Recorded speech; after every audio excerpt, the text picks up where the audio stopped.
南部前几天拢出日头，吸引民众落南行村。就算今仔日初三早起有落雨，伫台南中西区一寡店家透早呢，就排队排甲落长啊。伫咧中西区有一间卖碗粿老店，就算初一发生火灾，头家惊早起油罐有开店，透早就人起来排队啊。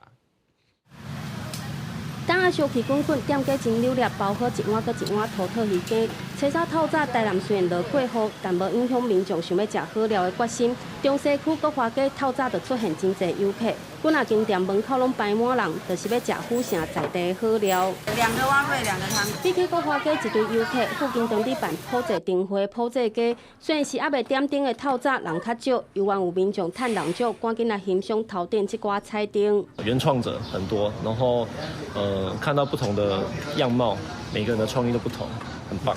南部前几天天气比北部温暖，吸引袂少民众过年期间落南，来到真侪老店的台南行村吃好料。同款伫中西区原本开伫府前路的百年碗粿老店，店名初一后大火烧了，但有民众发现老店初三已经重新营业。整个镇都吃不到了，然后后来听说，老板没怎样。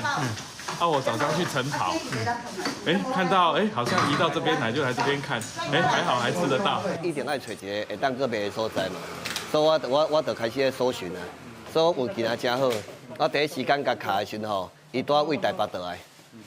伊嘛无第二句话就答应。天大光，店门口已经有民众排队等要买碗粿。透过李玲甲亲戚朋友斗3工，老店真紧就找到新的店名副业，嘛互期待吃好料的游客，这个假期总算圆满。公司新闻陈焕武、陈显坤台南报道。